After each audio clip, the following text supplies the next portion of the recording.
মালিক, মালিক, আমি আর জেল থেকে ছাড়া পেয়েছি মালিক। আমার সন্তানরা আজ অনেক বড় হয়েছে, তাই না মালিক? ওরা বুঝি আজও জানে না যে আমি জেলে ছিলাম? না জানি, আপনি ভালোই করেছেন। ওরা নিশ্চয়ই লেখাপড়া শিখে অনেক বড় হয়েছে।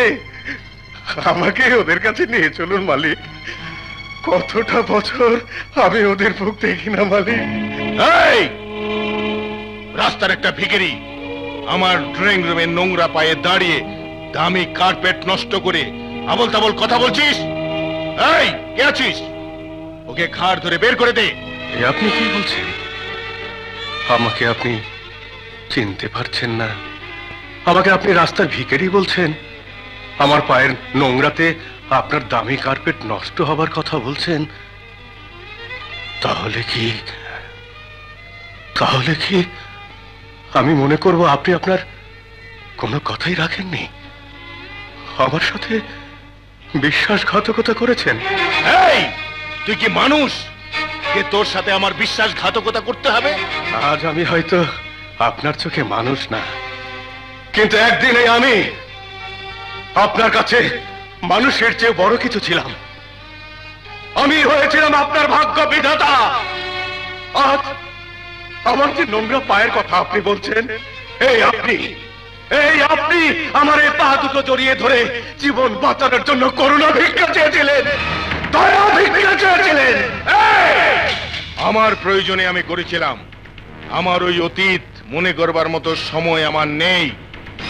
আকবর শেঠ অনেক অনেক বড় কিছু, অনেক বড় ক্ষমতার মানুষ। তাই বলছি, সময় নষ্ট না করে আমার সামনে থেকে চলে যা, নইলে আমি নিজেই তোকে লাথি মারতে মারতে বের করে দেবো। যার জন্য বিনা অপরাধে এতটা বছর জেল খেটে এলাম, সেই আপনি আজ আমাকে লাথি মেরে বের করে দেবার কথা বললেন? আপনি অবিশ্বাস আর বেঈমানির বারুদ দিয়ে আজ আমার বুকের ভেতর যে আগুন জ্বেলে দিলেন। আমি শুধু বলে যাচ্ছি, এই আগুনে আমি আপনাকে জ্বালিয়ে পুড়িয়ে শেষ করে দেব, নইলে আমার নাম আকরাম না।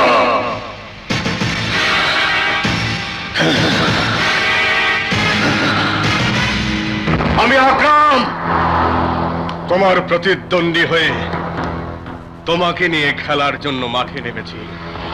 আমি তো তোমাকে বলেইছিলাম তোমাকে নিঃশেষ করে দেব। আজ আবারও বলছি, তোমার জীবনে আবার সেই দিনটা আমি এনে দেব, যেদিন আবার তুমি আমার পা দুটো জড়িয়ে ধরে করুণা ভিক্ষে চাইবে, দয়া ভিক্ষে চাইবে। এই আকরাম, এই বাস্টার্ড! আমার পোষা কুকুর আমাকে কামড় মেরেছে। আমি আকরামকে ছাড়বো না, কিছুতেই ছাড়বো না। শুধু ওকে খুঁজে বের করে আমি কুকুরের মতো মারবো। আমিও দেখতে চাই ওর কোন সন্তান ওকে বাঁচাতে পারে।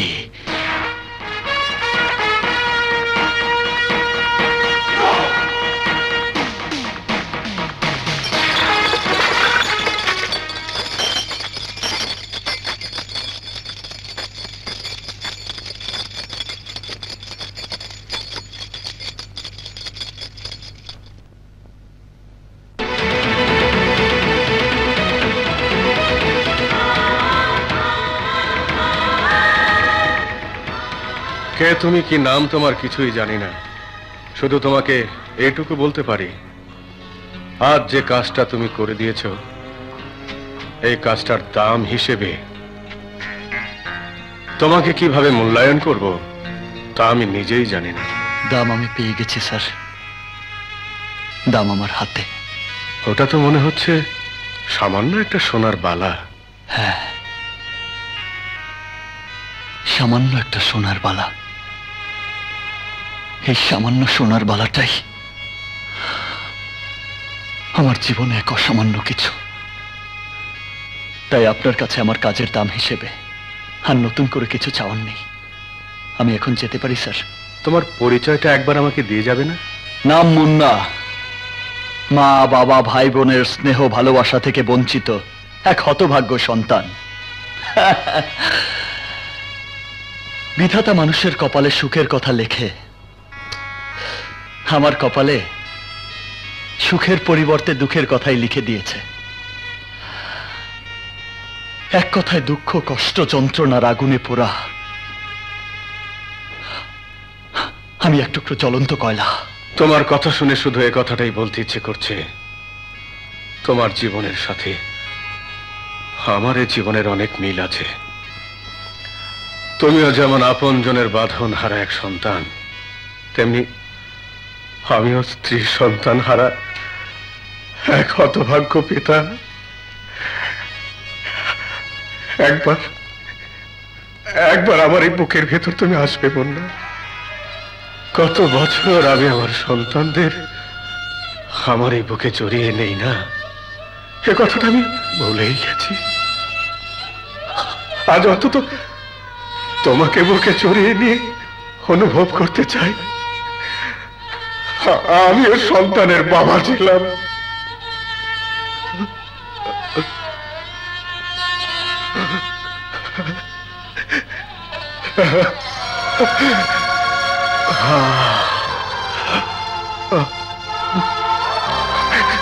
মুন্না, আজ থেকে মনে করবে আমি আমি তোমার বাবার মতো। তোমার যখন ইচ্ছে করবে আমার কাছে আসবে, তোমার যা প্রয়োজন আমাকে বলবে, তাহলে তাহলে মনে করব আমি অন্তত আমার একটা সন্তানকে খুঁজে পেয়েছি। তুই কি সত্যি চিনতে পেরেছিস এটাই তোর মায়ের হাতের বালা? যে বালার জন্য আমি আমার মায়ের ভালোবাসা থেকে বঞ্চিত হয়েছি, সন্তান হয়ে মাকে মা ডাকা থেকে বঞ্চিত হয়েছি, আমার মায়ের হাতের এই রক্তমাখা বালা চিনতে আমি ভুল করিনি প্রেমা। তাহলে বালাটা আমি যত্ন করে রেখে দেই মুন্না। যেদিন তোর মায়ের সঙ্গে দেখা হবে, যেদিন তোর মা তোকে আদর করে বুকে জড়িয়ে ধরবে, সেদিন তুই নিজের হাতে বালাটা পরিয়ে দিস। প্রেমা, বালাটা তুই আমার কাছে দে, আমি বালাটা সব সময় আমার বুকের ভেতর লুকিয়ে রাখবো। আমি মনে করব আমার মায়ের দোয়া সব সময় আমার সাথে আছে।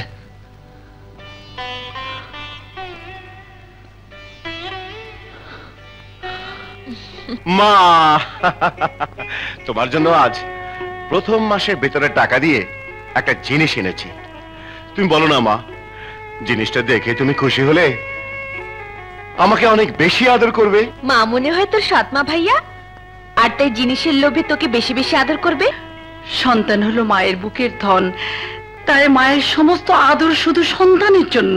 এবার দেখা দেখি এমন কি জিনিস এনেছিস। এই দেখ, আমি তোমার ওই বালাটা চুরি করে আনতে গিয়েছিলাম, কিন্তু পারিনি।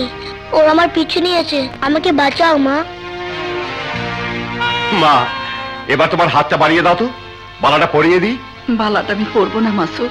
মা, আমি জানি তুই আমাকে খুশি করার জন্য বালাটা এনেছিস। তুই বিশ্বাস কর, আমি অনেক অনেক খুশি হয়েছি, কিন্তু বালাটা আমি পরবো না। তুমি খুশি হয়েছো অথচ বালাটা হাতে পড়বে না কেন মা? কেন?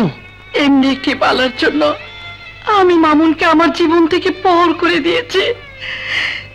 তাই আমার মামুন আমার জীবনে যতদিন ফিরে না আসবে, আমাকে মা বলে না ডাকবে, তোদের আমি কোনো ভাই হাতে পড়বো না মাসুদ। বালা তুমি না পড়ো তাতে আমার দুঃখ নেই মা। আজ অন্তত আমি জানলাম ভাইয়ার জন্য আজও তোমার বুকের এক পাশ খালি হয়ে আছে। ঠিক আছে মা, ভাইয়া যেদিন তোমার জীবনে ফিরে এসে তোমাকে মা বলে ডাকবে, আমি সেই দিন তোমার হাতে বালাটা পরিয়ে দেব মা। হ্যালো, ইন্সপেক্টর মাসুদ, আপনার জন্য একটা খবর আছে। আজ রাত ঠিক 10টার সময় কলাতলী আন্ডার কনস্ট্রাকশন বিল্ডিং এর ভেতর একটা মাল পাচার হবে। Please take action. হ্যালো, আপনি কে? আপনার একজন সাহায্যকারী বন্ধু।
কবিতা, তুমি তাহলে তুমি আমাকে মিথ্যে টেলিফোন করে এখানে ডেকে এনেছো? হ্যাঁ, আমি কি জানতাম এখানে ওই গুন্ডারা থাকে? কোথায় ভেবেছিলাম তোমাকে সরি বলাবো। আপা দেখেন কোনটা নেবেন? পুতুলটা কত? এটা 490। 490 টাকা? এত টাকা নেই, পরে নিয়ে।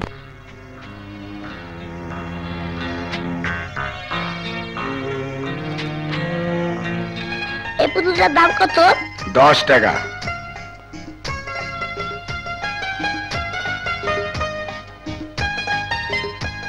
এক টাকায় হয় না?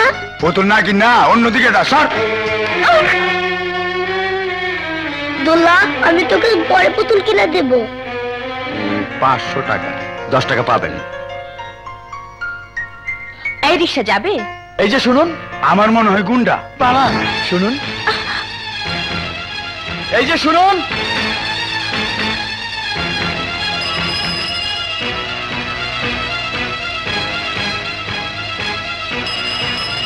মা! কি হয়েছে দোলা? মা, একটা গুন্ডা আমার পিছু নিয়েছে।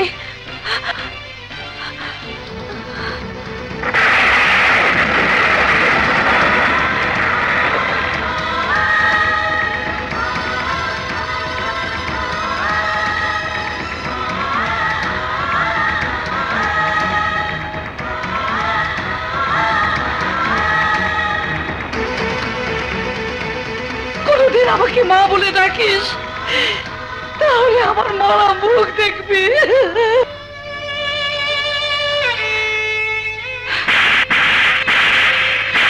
বল, আমার মেয়েটার পিছু নিয়েছিস কেন?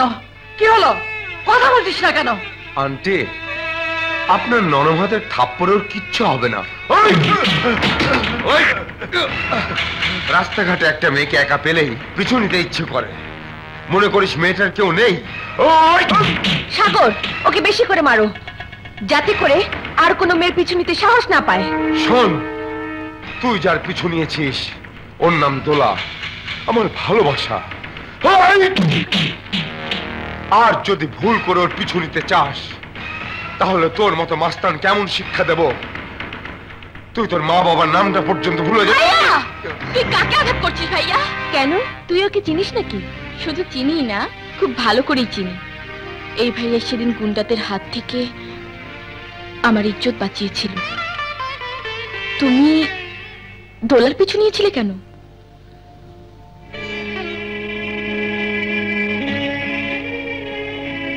এই পুতুলটা দেবার জন্যে। মেয়েটি টাকার জন্য পুতুলটা কিনতে পারেনি। আমার মনে হলো পুতুলটা ওর খুব পছন্দ হয়েছে, তাই আমি পুতুলটা ওকে কিনে দিয়ে এক বোনহারা ভাই হয়ে এই বোনের ভাই হতে চেয়েছিলাম। আমার ভুলের জন্য তুমি আমাকে মাফ করে দাও ভাইয়া। তুমি আমাকে ভাইয়া বলে ডেকেছো, আমার আর কোনো দুঃখ নেই। নাও। শুধু বোনকে ক্ষমা করে গেলে বাবা, মাকে ক্ষমা করে যাবে না?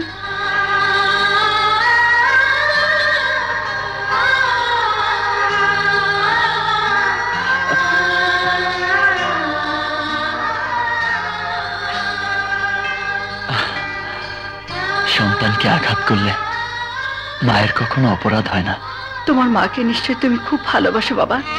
নইলে মা সম্পর্কে এত বড় ধারণা তোমার হতে পারে না। অনেক অনেক বেশি ভালোবাসি।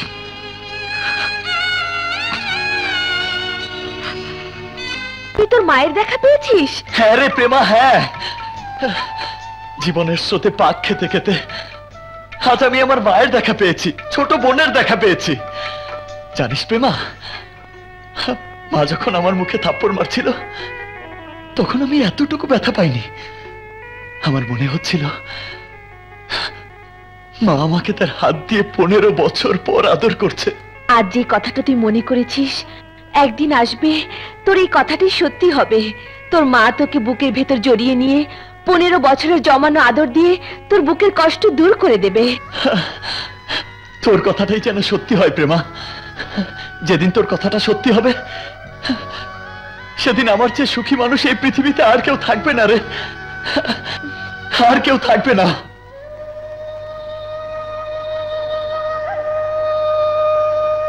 তুমি কিন্তু আমাকে অবাক করে দিচ্ছ মা। সেই দুপুরে ভুল করে একটা ছেলের মুখে 2-4 থাপ্পড় মেরেছ, অথচ এখন রাত 11:30 এখনো তুমি বলছো তোমার হাতটা ব্যথা করছে। কই, আমরা তো আসামিদেরকে এত মারি, কই আমাদের হাতে ব্যথা করে না? তোদের হাত পুলিশের হাত, আর আমার হাত মায়ের হাত। তাই অন্যায়ভাবে সন্তানকে আঘাত করলে ওই হাতের ব্যথা সহজে দূর হয় না। তোমার কথা শুনে মনে হচ্ছে তুমি সত্যি সত্যি তোমার নিজের ছেলেকে আঘাত করেছো। যদি বলি আমার তাই মনে হয়েছে, ছেলেটা চলে যাওয়ার পর আমার মনটা কেন জানি বলছে নিজের সন্তানকে তুই চিনতে পারলি না। মা, তোমার ছেলে হলে তোমাকে ঠিকই চিনতে পারতো, তোমাকে ঠিকই মা বলে জড়িয়ে ধরতো। প্লিজ মা, যা হবার হয়ে গেছে, এখন আর ভেবো না তো। তাছাড়া কবিতার সঙ্গে যখন পরিচয় আছে, তোমার সন্দেহ থাকলে কবিতাকে সঙ্গে নিয়ে তোমার ছেলে কিনা জিজ্ঞেস করে এসো। হ্যাঁ, তাই যাব।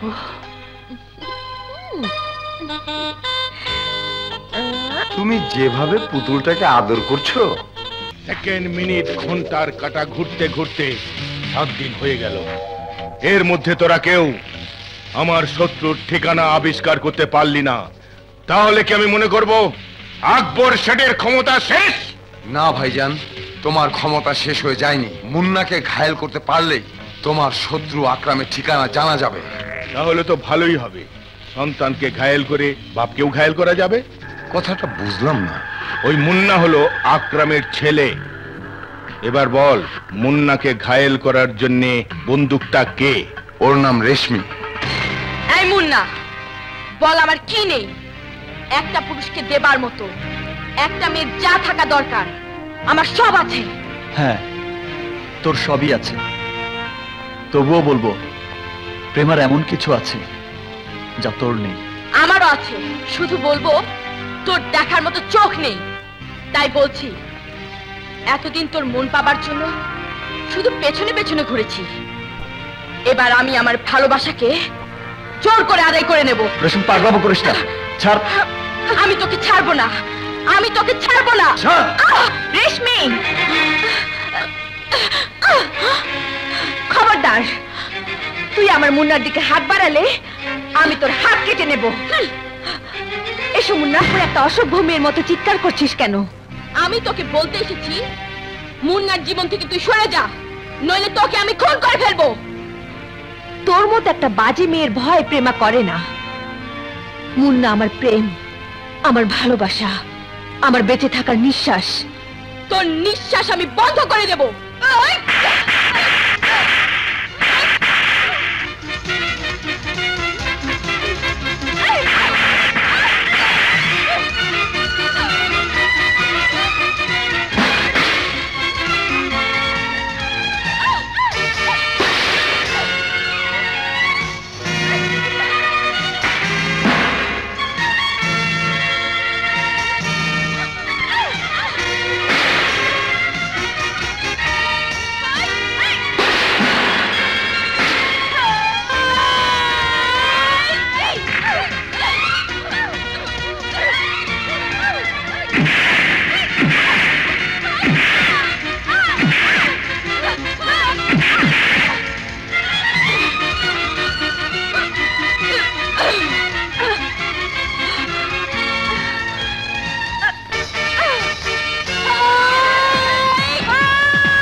মারলি, প্রেমার জন্য তুই আমাকে মারলি।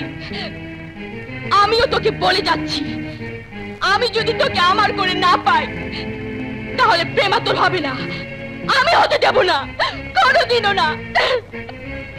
ভাড়া করবো, তবু মুন্নার জীবনের সাথে প্রেমাকে জড়িয়ে থাকতে দেব না। আমিও তাই চাই। তুই শালা আবার কে রে? আমি লিটন, আমিও তোর মতো প্রেমাকে ভালোবাসি।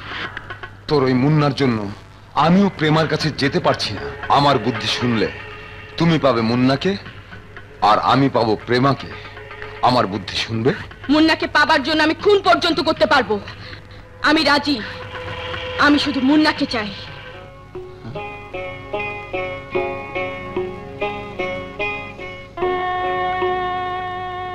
কিসের মিষ্টি স্যার? আপনি আমাকে খাওয়ানোর জন্য ডেকে এনেছেন? আজ আমার সন্তানের জন্মদিন। যখন জীবনে নুন আনতে পান্তা ফুরতো, তখন বড়লোকের সন্তানদের জন্মদিন দেখে খুব শখ হতো নিজের সন্তানের জন্মদিন করতে। বিধাতার কি নিষ্ঠুর খেলা! আজ আমার কত টাকা, অথচ নিজের সন্তান আমার কাছে নেই যে তার জন্মদিন পালন করি। তাই তোমাকে ডেকে এনেছি নিজের সন্তান মনে করে তোমার মুখে একটা মিষ্টি তুলে খাওয়াতে। আসলে বিধাতার খেলা কেউ বুঝতে পারে না। আপনি তবু তো আমার বাবা সেজে আমার জন্মদিনে আমার মুখের সামনে একটা মিষ্টি তুলে ধরেছেন, কিন্তু আমি তো আমার মাকে বলতে পারছি না, মা, আজ আমার জন্মদিন, তুমি আমাকে একটা চুমু খাবে না মা? একটা চুমু। আজ তোমারও জন্মদিন? ভালোই হলো। এসো, দুজনের দুঃখ কষ্ট একটু ভাগাভাগি করে নেই।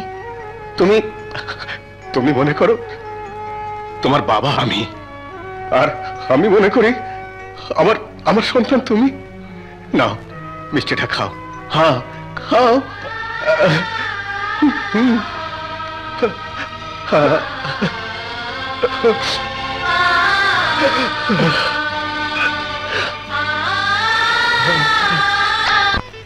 কবিতা, আন্টি আপনি আসুন, ভেতরে আসুন।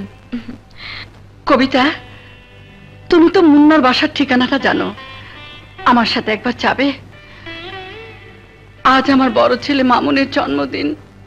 আমি মামুন মনে করে মুন্নার কপালে একটা আশীর্বাদী চুমু দিয়ে আসতে চাই।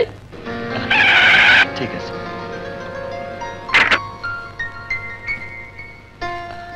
আসুন না স্যার, আমার ছোট্ট ঠিকানাটা দেখে যাবেন। একদিন অবশ্যই আসবো। আজ চলি।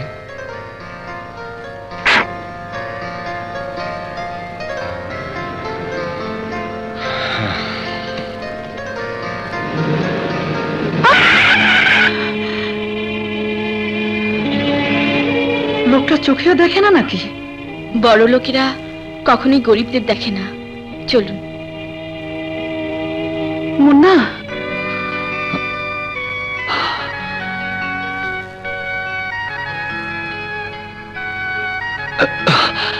আপনি? আজ আমার বড় ছেলের জন্মদিন। আমি ওকে আমার জীবন থেকে সরিয়ে দিয়েছি। কেন জানি তোমার কথাটা মনে হলো, তাই তোমাকে আমার মামুনের জন্মদিনে আদর করে তোমার কপালে একটা আশীর্বাদের চুমু দিতে চাই বাবা।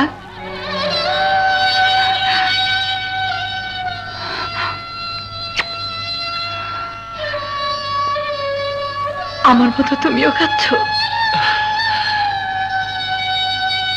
হ্যাঁ, খাচ্ছি। আমার চোখের পানি দিয়ে আপনাকে তো বোঝাতে পারবো না আমার কোন চোখের পানি ব্যথার পানি, আর কোন চোখের পানি আনন্দের পানি। চোখের পানির তো কোনো রং হয় না, তাই না? তুমি ঠিকই বলেছো বাবা। চলি মুন্না।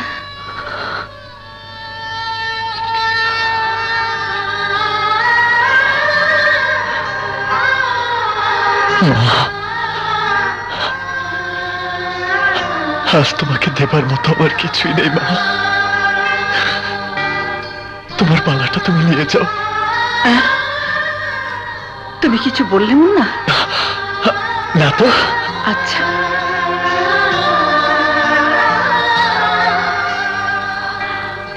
আমি সব শুনেছি, সব দেখেছি।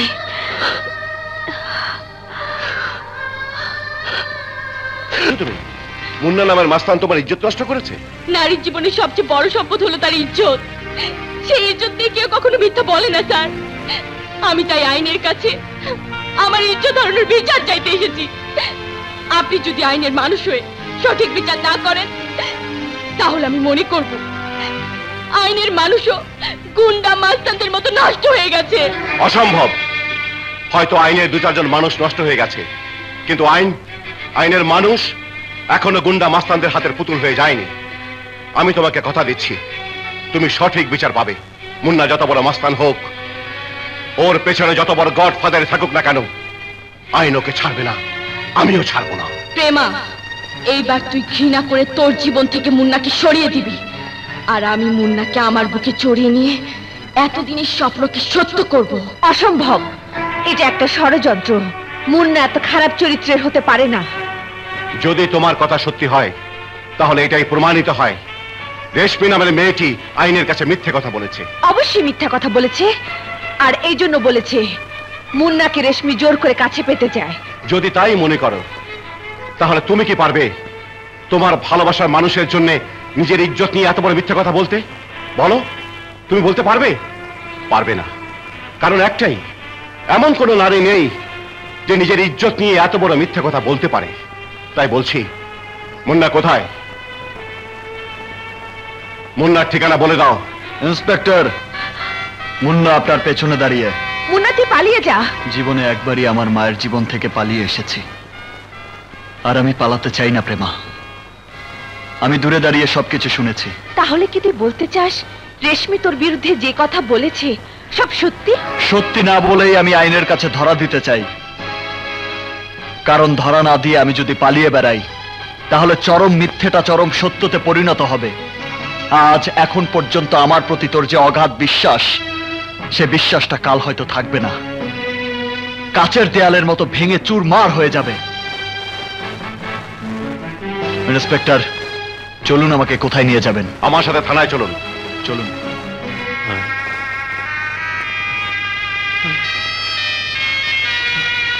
প্রেমা, পুলিশ আমার মুন্নাকে কেন নিয়ে যাচ্ছে? বাবা, রেশমি মুন্নার নামে ইজ্জত নষ্ট করার মিথ্যা অভিযোগ করেছে। মুন্না শুধু আমার, সারা জীবনের জন্য আমার হয়ে থাকবে। প্রেমার সামনে আমি মুন্নাকে নিয়ে বাসর করব। রেশমি, তুই কি মনে করেছিলি তোর মিথ্যে কথাতে আমি মুন্নাকে ভুল বুঝে ঘৃণা করে আমার জীবন থেকে দূরে সরিয়ে দেব? কখনো না। তোর প্রেম মুন্নাকে জোর করে পাবার জন্য নিজের ইজ্জত নিলাম করে দিতে পারে, কিন্তু আমি আমার মুন্নাকে ভুল বুঝে আমার জীবন থেকে দূরে সরিয়ে দিতে পারি না। আর একটা কথা, মুন্নার যদি তোর জন্য এতটুকু ক্ষতি হয়, তাহলে তোকে আমি খুন করে ফেলবো। আমাকে খুন করার কথা বলছিস? আরে আমি তো তোকে খুন করব। মুন্নাকে যদি আমি না পাই, তাহলে তোকেও পেতে দেব না। ইন্সপেক্টর রহমান, আমার কাছ থেকে অনেক হারাম খেয়েছিস, প্রয়োজনে তোকে আরো হারাম খাওয়াবো। তো একটা কাজ তোকে করে দিতে হবে। কি কাজ? থানার ছেলে মুন্নাকে টর্চার করতে করতে মেরে ফেলতে হবে। কোনো চিন্তা করবেন না আকবর ভাই, ওই হারামজাদাকে আমি এমন টর্চার করব, মরণের জন্য নিজেই চিৎকার করে বলবে, আমাকে মেরে ফেল, আমাকে মেরে ফেল। বেশি কথা না বলে ভাইজান যা বললো তাই শোনো, নইলে আমার হাতে তুমি মারা যাবে, মারা যাবে, মারা যাবে।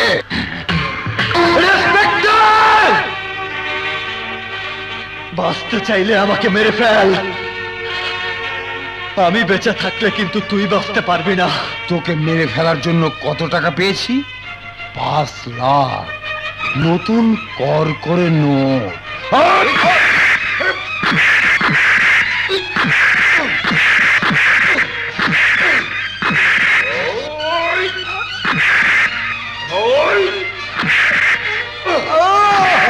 ইন্সপেক্টর, এটা কসাইখানা না, থানা। থানাতে এভাবে মুন্নাকে মারার কোনো অধিকার আপনার নেই। তোর মতো মেয়ে মানুষের কাছে কি আমাকে আইন শিখতে হবে? যা বাইরে বসে থাক, যাওয়ার সময় মুন্না লাশ নিয়ে যাবি। তাহলে তুমিও শোনেন ইন্সপেক্টর, মুন্নাকে তুমি গ্রেফতার করনি, গ্রেফতার করেছে মাসুদ। আমি তার কাছে যাব, তাকে জিজ্ঞেস করব কোন আইনে গ্রেফতার করা আসামিকে অন্য একজন ইন্সপেক্টর টর্চার করে মেরে ফেলতে পারে। যা শালি তোর দুলা ভাইয়ের কাছে যা, যদি বাঁচাতে পারিস বাঁচা। মুখ সামলে কথা বলবি। এই শুয়োরের বাচ্চার দেখছি তেজ এখনো কমেনি।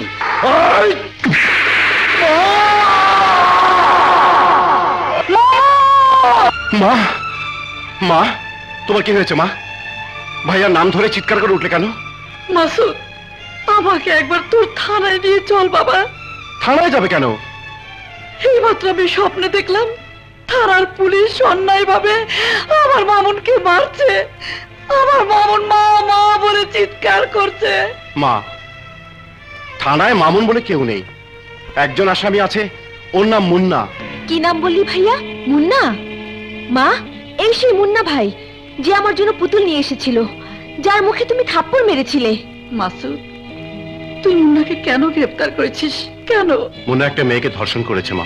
মিথ্যে কথা। মুন্না ভাইয়া মেয়েদের ইজ্জত বাঁচাতে পারে, কিন্তু ধর্ষণ করতে পারে না। একজন গুন্ডা মাস্তানের প্রতি তোর এতটা বিশ্বাস হলো কি করে? এই বিশ্বাসের জন্ম দিয়েছে কবিতা। তুমি তোমার ভালোবাসার কবিতাকে গিয়ে বলো মুন্না ভাইয়া ধর্ষণকারী, কবিতা বলবে না। তাহলে মুন্নার সাথে কবিতারও পরিচয় আছে? এই জন্যই পরিচয়টা আছে যে গুন্ডাদের হাত থেকে কবিতাকে ওই মুন্না ভাইয়াই রক্ষা করেছিল।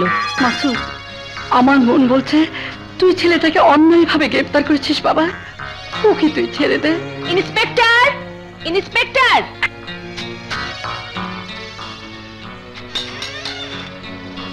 কি ব্যাপার? মুন্নাকে আসামি হিসেবে গ্রেফতার করেছেন, ভালো কথা, কিন্তু মুন্না আসামি হিসেবে প্রমাণিত না হওয়ার আগ পর্যন্ত কোন আইনে আছে থানার মধ্যে টর্চার করে মেরে ফেলবেন? কি বলছো তুমি? একবার থানায় গিয়ে দেখুন আপনার আরেক অফিসার কিভাবে মুন্নাকে টর্চার করছে। শুনুন, আপনাদের শরীরে আইনের পোশাক আছে বলেই ভুলে যাবেন না আপনারা কোনো মায়ের সন্তান। তাই আসামি হলো ভুলে যাওয়া উচিত নয়। মুন্নাও আপনার মায়ের মতো কোনো